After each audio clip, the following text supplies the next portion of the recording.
L'idée, c'est de vivre une expérience insolite. Alors cette fois-ci, vous y êtes, bienvenue dans la grotte de la Cocalière. C'est magnifique. La grotte au creux de l'oreille. C'est le podcast de la grotte de la Cocalière, à Coury, entre Gare et Ardèche, au pied du parc national des Cévennes. 14 degrés toute l'année, la grotte. Vous allez entendre ce que vous ne verrez peut-être pas. Il existe sous terre un monde vivant, une faune riche, et c'est extraordinaire de penser que la vie est également là. Moi j'aime bien, c'est rigolo. Un monde étrange, somptueux, surnommé la grotte aux diamants. Nous invitons les personnes munies de leur billet à se présenter devant l'entrée de la grotte où leur guide va les rejoindre. Le temps s'arrête pour un plongeon dans une autre réalité.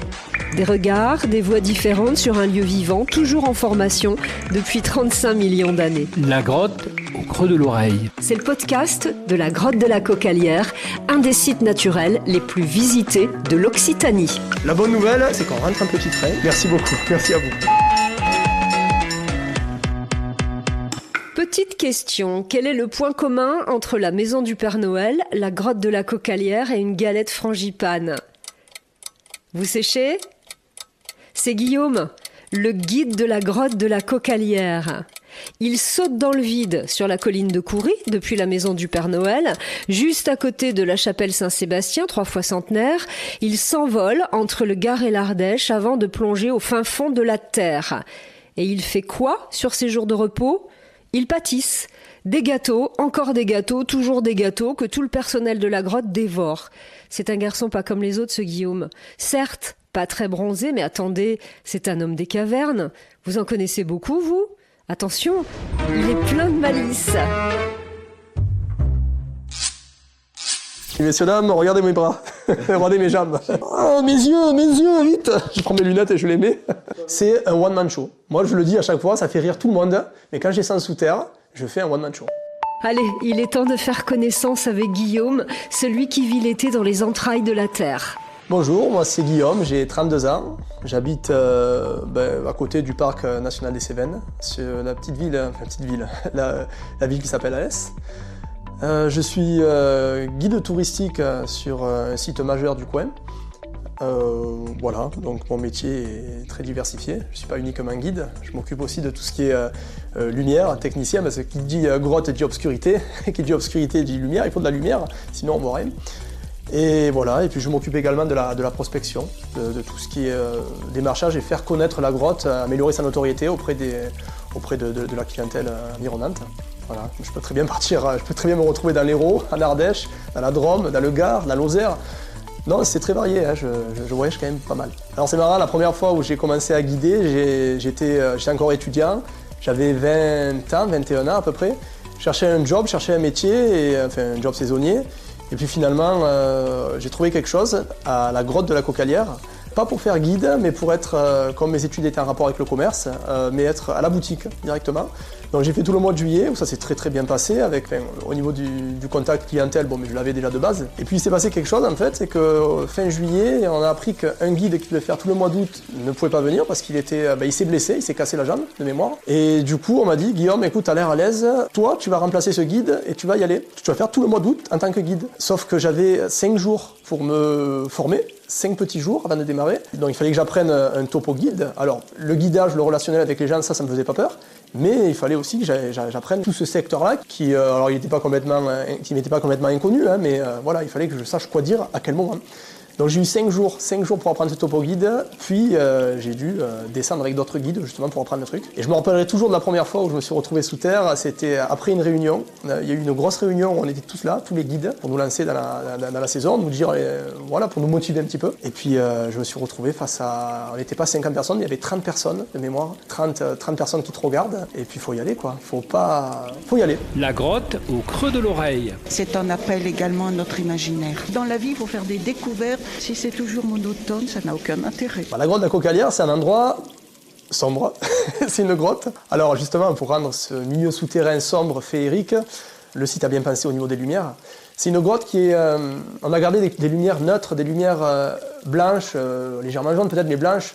On est sur du LED aujourd'hui, pratiquement. Et la grotte de la Cocalière, c'est une grotte qui est très ocre, blanche, marron. On va avoir différentes teintes de couleurs parce qu'on peut retrouver de l'argile, on peut retrouver du calcaire, on peut retrouver de la calcite. La calcite, elle a différentes couleurs, elle peut même être légèrement verdâtre. Il peut y avoir différentes choses à voir. Et puis surtout, ce qui est bien avec cette grotte, c'est que c'est une grotte qui évolue avec le temps. On peut avoir une grotte d'été ou une grotte d'hiver, mais c'est pas exactement comme ça que ça se passe, mais en fonction de la météo aussi. La météo, je leur dis aux gens, les locaux, revenez le lendemain d'une bonne journée de pluie, la grotte ne sera pas la même. Elle ne brillera plus, rien ne brillera à l'intérieur, mais il y aura beaucoup plus d'eau. Moi, personnellement, je l'aime bien comme ça, parce que j'ai plus l'habitude de la voir brillante, parce qu'elle, majoritairement du temps, elle est brillante. Et quand elle est brillante, elle est extraordinaire. Ça brille de mille feux, on a l'impression de voir des petits diamants un peu partout, et c'est extraordinaire. Au niveau de la lumière, tout a été travaillé stratégiquement. On ne se fait jamais éblouir par la lumière. Toutes les lumières éclairent des zones en particulier, mais on ne se la prend jamais dans les yeux. C'est très très bien pensé. Au départ, elle a été pensée des deux côtés, des deux sens. Quand la grotte a été aménagée, c'est une grotte qui se visite sur 1 kilomètre. Elle a été aménagée à une époque où on faisait 500 mètres, on faisait demi-tour et on devait remonter les marches qu'on a descendues. Donc du coup, il fallait que la grotte soit différente de l'autre côté.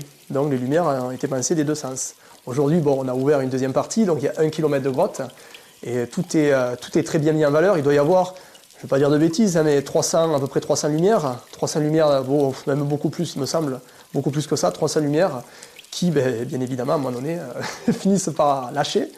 Et puis la technologie évolue aussi. On était sur des lampes incandescentes, on passe sur de la lampe LED qui éclaire différemment, qui protège aussi, parce qu'il faut penser à ça. La protection de la grotte, c'est des lumières qui chauffent moins. Tout est bien pensé au niveau de l'éclairage et de la protection interne. La grotte au creux de l'oreille. Il y a des endroits qui sont plus jolis que d'autres. Après, tout dépend. Il y a des endroits qui sont intéressants par l'acoustique. L'acoustique de la zone du disque, c'est une forme, on va dire, très rare, qu'on ne retrouve pas partout. J'ai beaucoup de gens qui ont déjà fait une vingtaine de grottes qui n'ont jamais vu cette forme géologique. Alors, je ne vais pas en parler, il faut venir voir. C'est plus parlant, enfin, voilà, c'est plus impressionnant.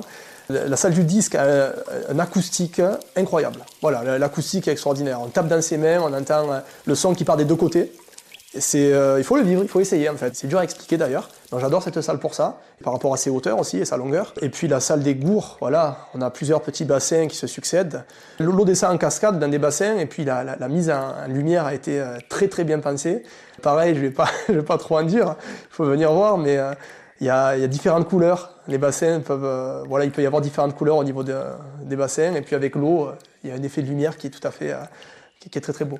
C'est calme, frais, tout est immobile, c'est différent. Il faut partir dans l'idée que quand on visite la grotte de la Cocalière, déjà, quand on descend les marches, on n'est pas tout seul. Gardez-le en tête, vous descendez dans la grotte, vous n'êtes pas tout seul. Non, il y a des animaux qui y habitent, des animaux qu'on peut voir. Alors oui, il peut y avoir des insectes, il peut y avoir des petites crevettes, ça paraît fou, mais il y a des crevettes. On appelle ça des niphargus, voilà, ça a une forme un peu de crevette, il faut venir voir aussi. C'est un animal assez extraordinaire. Après, voilà, nous, on a essayé aussi d'apporter, la grotte a essayé d'apporter un petit peu sa patte. On propose des nuits insolites, dans des endroits, bien sûr, stratégiques, proches des sorties, 40 mètres sous terre, néanmoins. On peut dormir sous terre, on peut y faire des concerts, on a eu quelques concerts. Il y a eu des concerts, il y a eu des spectacles, il y a eu des one-man shows. Et l'acoustique est tout à fait incroyable. Voilà, toujours pareil, les musiciens viennent, bien sûr, il n'y a pas forcément de branchement. Ça peut se jouer en acoustique, même ça se joue beaucoup en acoustique. Et on a une salle qui est parfaite pour ça. Alors pas la salle du disque, mais une autre salle qui est tout à fait extraordinaire. On a beaucoup de visiteurs qui viennent visiter la Cocalière. C'est un site magique, comme je disais, donc ça attire beaucoup de personnes, des locaux et même des touristes. J'ai plein de groupes à gérer. Et une question qui revient le plus souvent, c'est mais vous, à force de faire la grotte, est-ce que vous en lassez pas? Est-ce que pour vous, c'est toujours autant magique? Et oui, en fait, je m'en lasse pas, c'est un endroit magique. Il faut s'imaginer quand vous êtes là, vous êtes 50 mètres sous terre, dans un endroit naturel, qui a plusieurs millions d'années. En soi, je peux dire que j'ai un joli bureau. Voilà, c'est un bureau de 30 km finalement, si on y réfléchit bien. Non, je m'en lasse pas. Et puis je leur dis aux gens, les gens qui viennent dans mes visites, souvent, il y a quelquefois des locaux, même souvent en hors saison. Et les locaux, généralement, c'est pas leur première fois qu'ils viennent. Ils viennent en général en moyenne 6, 7, 8 fois et ils découvrent des choses différentes. En 1 heure, on voit beaucoup de choses. Le guide, justement, mon boulot, c'est de vous montrer des choses que vous n'avez pas forcément vues au premier regard. Mais il faut revenir une fois pour tout voir, c'est compliqué. Il y a tellement de choses, et des millions de concrétions, on ne peut pas tout voir. Vous avez le droit de prendre des photos dans la grotte, il n'y a pas de problème, il faudra juste enlever le flash. Il y a des formations, il y a des formations en interne qui sont réalisées. Par exemple, je suis parti me former à Sarlat, la ville de Sarlat, c'est en Dordogne, dans le Périgord, où là, on a suivi une formation avec des spécialistes, des professionnels, même de grands professionnels, dans plein de secteurs différents, au niveau de la géologie, au niveau de la formation des grottes, du guidage, enfin bref, oui, on reçoit une formation en interne. Je suis curieux de tout, donc une fois que je me suis retrouvé guide touristique dans une grotte, je me suis formé beaucoup plus que ce qu'on m'a donné comme information. On a un petit livret, on va dire, explicatif, un petit peu de tous les endroits importants à se rappeler, et surtout à montrer aux gens. Mais moi, je ne me suis pas arrêté là. Voilà, je suis allé plus loin parce que c'est ce qui plaît aux gens. C'est ce qui plaît. Ce qui plaît, en fait, c'est ce qui sort du cadre. J'ai un objectif quand je fais mes visites, c'est de parler une fois à tout le monde. Voilà, c'est mon objectif. Je me dis, même si tu as 50 personnes, tu peux en avoir 10, 20, 30, 50, je veux parler à tout le monde. Alors, je perds 3 kilos à la fin de l'été, au moins 3 kilos, parce que si je veux parler à tout le monde, et comme c'est une grotte qui est étalée sur la longueur, c'est-à-dire que les premiers qui m'ont entendu, même si j'ai une voix qui porte bien, voilà, j'essaie de parler le plus possible avec le ventre, parce que sinon je perdrais ma voix, j'aurais plus de voix en fin de saison. J'essaye de naviguer avec les gens, donc les gens qui ont vu, je les fais avancer, ils peuvent continuer un peu, et moi je navigue, hop, je passe avec ceux du milieu, je réexplique, et même je réexplique des choses différentes en fait, à ceux qui sont là. Moi, la grotte, je la connais tellement que je peux m'arrêter limite mètre par mètre. Et à chaque mètre, alors il y a quand même 1 kilomètre, ça fait quand même pas mal d'arrêts. Et du coup, je dois m'arrêter. Je peux très bien raconter une anecdote sur cet endroit-là en particulier. Voilà, par rapport à la formation de la roche, les fissures, ce qui se passe, pourquoi les concrétions se forment à cet endroit-là. Regardez le béton qui a été formé il y a une cinquantaine d'années. Regardez les concrétions qui se forment dessus. Vous vous rendez compte, ça a 55 ans, la nature reprend ses droits. Et ça, c'est des petits trucs qui ne sont pas forcément détaillés dans le manuel ou dans la formation de base, mais c'est quelque chose que j'apporte et qui plaît. Voilà, je sais ce qui plaît. Je sais ce qui plaît et moi, ça m'a plu. Donc je me dis, si ça m'a plu, je vois pas pourquoi ça ne plairait pas aux autres. C'est la grotte, au creux de l'oreille. 14 degrés peut-être ? Juste une petite veste de jean.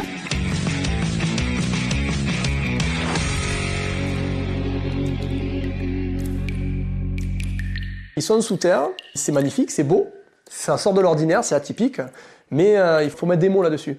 Donc quand je leur dis l'âge de la grotte, c'est assez impressionnant, 35 millions d'années, 40 millions d'années, enfin début de formation 40 millions d'années, ça impressionne. Mais ce qui impressionne le plus, c'est de leur dire, vous voyez la roche qui est juste à côté, là autour de vous, c'est une roche qui a plusieurs millions, centaines de millions d'années, du temps des dinosaures, et ça parle toujours, le temps des dinosaures, c'était la mer, ici. C'est des petits trucs, en fait, j'essaye de faire réaliser aux gens là où ils sont, et de leur expliquer avec pédagogie. Des fois, j'ai des personnes qui ont été entraînées par leur famille, ils voulaient visiter une grotte, mais pas plus que ça. Et bien, mon objectif, c'est qu'à la fin de la visite, ils viennent me voir, et ça arrive souvent, en me disant, écoutez, c'était incroyable, en fait. À la base, je ne savais pas où j'allais, et puis finalement, j'ai passé un moment extraordinaire. Le temps se passe différemment sous terre. Le temps se passe différemment. On me demande souvent l'heure aussi. On me dit, mais on est bientôt arrivé, combien de temps il reste, monsieur? Il en reste encore beaucoup? Je leur dis, écoutez, à votre avis, je fais deviner l'heure. À votre avis, c'est combien de temps que vous êtes? Regardez pas votre montre. Combien? Et souvent, ils se trompent. Souvent, ils me disent, ça fait 20 minutes, 25 minutes. Non, ça fait 45 minutes déjà. 45 minutes? Ouais, vous êtes tellement fasciné par tout ce que vous voyez que vous perdez tous vos repères. Il n'y a plus de repères, et encore, il y en a un parce qu'il y a la lumière. Éteignez les lumières. Il y a une zone où parfois j'aime bien éteindre les lumières, justement pour se mettre un petit peu dans l'ambiance. Ah mais là vous êtes perdu. Mais d'ailleurs il y a eu beaucoup d'expériences qui ont été menées par rapport à ça, des spéléologues qui partent sous terre. Pour la NASA par exemple, à un moment donné, les spéléos descendaient sous terre pour voir un petit peu comment le temps se passait, et on perd tous nos repères. On se fie beaucoup au soleil, énormément d'ailleurs. Et là, comme il n'y a plus de soleil, vous mangez quand vous avez faim, vous dormez quand vous êtes fatigué. Donc du coup, votre cycle, on va dire, biologique est un petit peu changé. On n'arrive pas à ce stade-là non plus dans la grotte, mais on le ressent. J'ai lu un bouquin qui dit qu'en 7 ans, normalement, il faut 7 années pour être expert dans son domaine. 7 années, dans n'importe quel domaine, à condition, bien sûr, de le pratiquer souvent. Moi, ça fait 10 ans. Allez, on va dire 7 ans à l'année. Sans prétention, je me fais plus coller maintenant. On me pose, j'ai les réponses. La grotte, je la connais par cœur.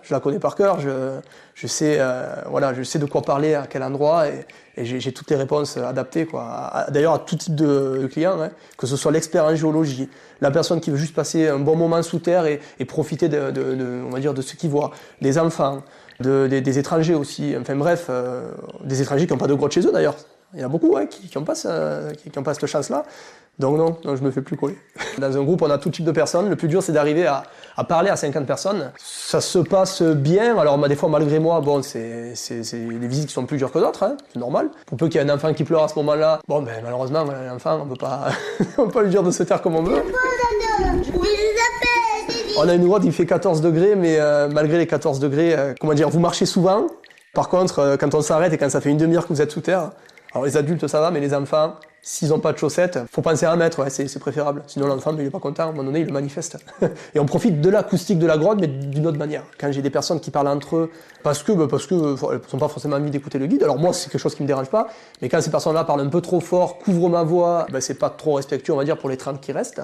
Donc ce que je fais c'est très simple, j'apporte une posture différente, c'est-à-dire que je leur tourne le dos, je leur tourne carrément le dos, ça va pas plus loin, et je parle au groupe qui est juste en face de moi. Et je peux vous dire une chose, ceux qui sont derrière, à un moment donné, ils se rendent compte qu'on les a coupés du groupe, ils se sentent un petit peu isolés, et de par eux-mêmes, ils s'arrêtent de parler, et ils viennent se mettre devant. Et ça marche très bien. La grotte au creux de l'oreille. On est sur un site qui se retrouve au pied des Cévennes, enfin du parc national des Cévennes. C'est un endroit naturel, c'est un endroit au calme pour les étrangers, les touristes qui viennent ici. C'est des hectares et des hectares de forêt. Hein. Oui, c'est un endroit magique. Moi, je fais pas mal de sport. J'adore le sport en plein air. Le VTT, la randonnée, enfin, c'est pas les coins qui manquent hein, d'ailleurs. C'est pour ça que beaucoup de gens viennent ici. Et je fais du parapente aussi. Je fais du parapente et l'avantage qu'il y a aussi, alors coïncidence ou pas, j'en sais rien, il y a un spot à parapente à Coury. Il y a une chapelle à Coury.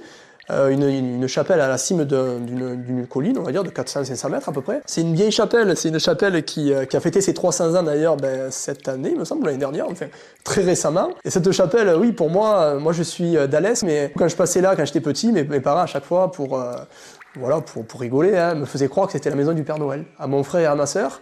Donc quand on voyait cette maison, pendant de nombreuses années, hein, quand j'étais tout petit, on croyait vraiment que c'était la maison du Père Noël. Et on se faisait des histoires autour de cette maison, on disait mais comment il fait le Père Noël? Pourquoi personne n'est jamais allé? Ça n'a pas l'air si haut que ça, etc. C'est quelque chose qui est resté, ouais, de faire du parapente là-haut.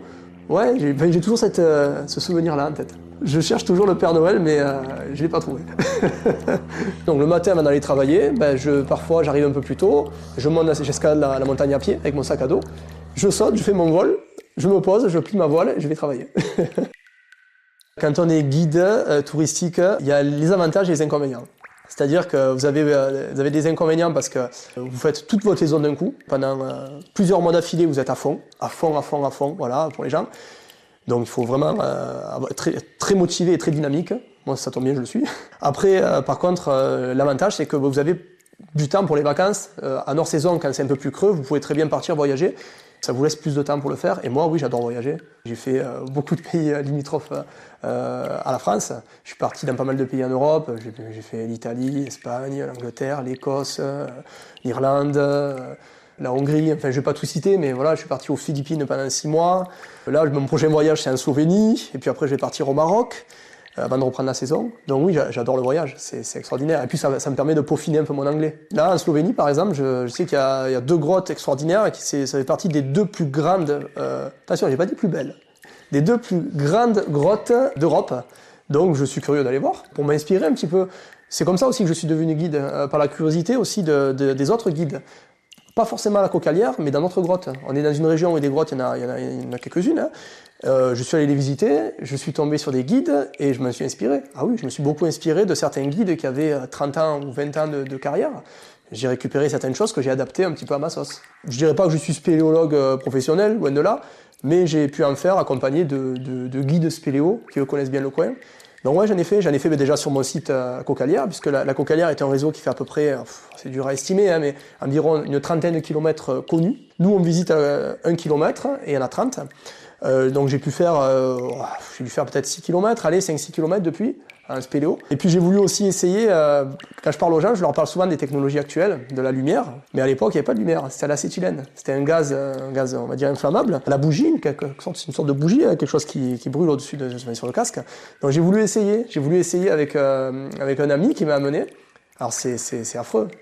C'est là qu'on voit que les spéléologues, on va dire, de l'époque, notamment ceux qui ont découvert la Cocalière, étaient de vrais aventuriers parce que c'est simple, l'acétylène, c'est comme si vous aviez une bougie. Imaginez-vous avec une fougie sous terre, quand les plafonds font parfois 20, 30, beaucoup plus que ça, on va dire, de hauteur. En fait, vous voyez rien. Vous avancez limite à la bougie, quoi. C'est incroyable. Quand on sait ça, et ça aussi j'essaie de le transmettre, quand on sait ça, on est encore plus admiratif envers les spéléos, les découvreurs, on va dire, de grottes. Puis il y a le retour de flamme aussi. Faire attention à ça. Quand vous descendez un rappel, vous avez la flamme qui est juste en face de vous. Il faut pas trop regarder la paroi, il faut tourner la tête, parce que sinon il peut y avoir des sourcils brûlés. C'est des anecdotes d'anciens spéléos. Aujourd'hui, avec l'électrique, c'est tellement plus facile. La grotte au creux de l'oreille. J'ai lu un livre un jour, il y a 4 ans à peu près de ça, sur les explorateurs portugais et espagnols qui cherchaient un petit peu la route des épices, la route pour aller jusqu'à l'Inde, etc. Bref. Et j'ai voulu faire un pain d'épices. Bien évidemment, le site sur lequel je travaille, c'est mes cobayes, c'est eux qui testent tous mes gâteaux. Et le premier que j'ai fait, le pain d'épices, ça s'avérait être une réussite en fait. Ça m'a même surpris parce que j'ai eu beaucoup de très bons avis là-dessus, de très bons commentaires. Et ça m'a, comme je suis curieux, je vous l'ai dit, ça m'a donné envie de creuser.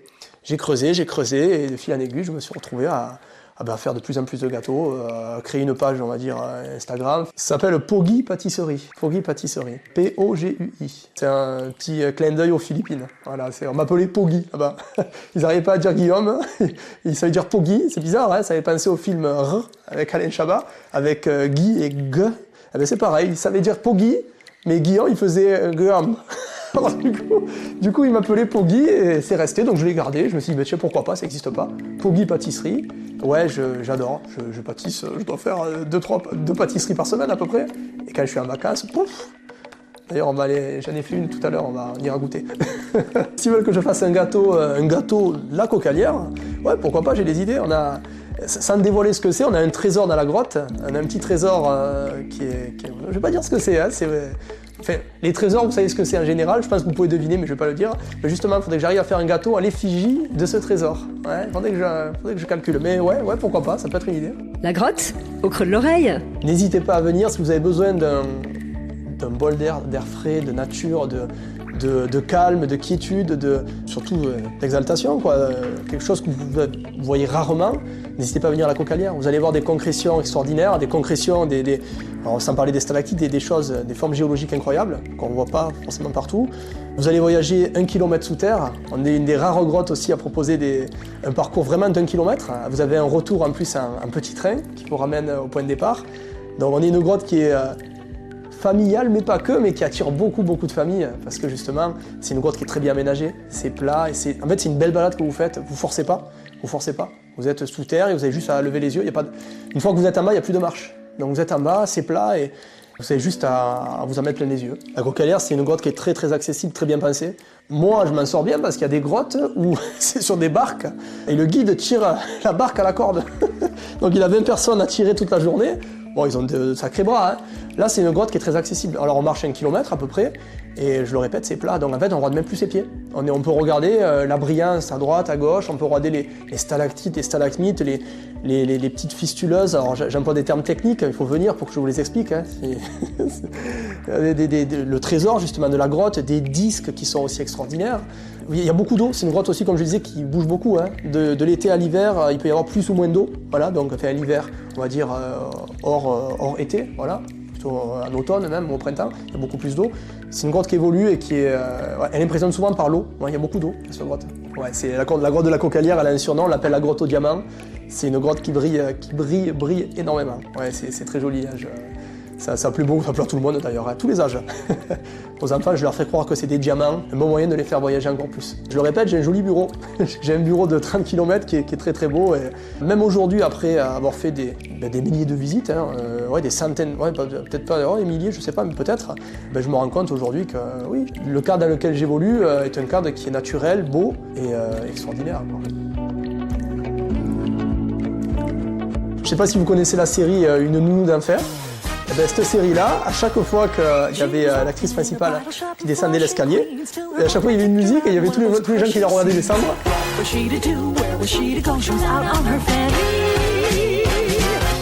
Et moi, quand j'ai ça, l'escalier qui sont 50 en bas à me regarder, à chaque fois ça me fait penser à cette scène où je descends et là, il faut s'imaginer, vous avez 50 personnes avec les yeux grands ouverts qui vous regardent arriver. Et là, en fait, il faut y aller, quoi. C'est la grotte au creux de l'oreille. Il y a quelqu'un ? Comité d'accueil prêt. Des fois, je me mets en pilotage automatique, des fois. Je me rends pas compte. Hein. Mais c'est vrai. Hein. Et puis, au bout d'une demi-heure, limite, je me réveille, je me dis, ah putain, on est déjà là, en fait. Je me dis, ah ouais, je connais mon truc, mais par cœur, quoi. Par cœur. Je sais. Et puis, je varie. Quand il y a une blague qui marche, ce qui est marrant, c'est que j'ai l'impression d'avoir des archives dans ma tête. C'est-à-dire que j'ai des fois des blagues qui marchent bien, à un moment, Et puis, elles vont s'essouffler, parce que ce qui marche le mieux dans les grottes, dans les visites, c'est la spontanéité, c'est l'improvisation. D'ailleurs, j'ai fait du théâtre d'impro aussi, ça je l'ai appris. Dans le théâtre d'impro, voilà, ce qui marche le mieux, c'est vraiment l'impro totale. Donc quand je fais de l'impro, ça marche toujours. Moi, c'est un spectacle en tout cas. Voilà, ma façon de guider est un spectacle sous terre. Mais c'est même limite, j'ai envie de dire, des visites théâtralisées, quoi. En plein été, je peux monter jusqu'à 6, 7, 8 visites par jour. Mon entourage me demande comment je fais en fait, pour avoir une énergie. Au contraire, moi ça me fait du bien, quoi. Ça me fait du bien parce que je suis quelqu'un je suis pas hyper actif, mais j'ai besoin de ça, j'ai besoin d'y aller, quoi. Je perds vraiment 3 kilos à la fin d'été. À la fin d'été, j'ai perdu 3 kilos, vraiment. ouais, venez, n'hésitez pas. Venez. C'est le podcast de la grotte de la Cocalière, un des sites naturels les plus visités de l'Occitanie. La grotte au creux de l'oreille. Un voyage sonore immédiat dans plus de 40 destinations entre Cévennes, Provence et Camargue. Écoutez ceux qui incarnent le Gard.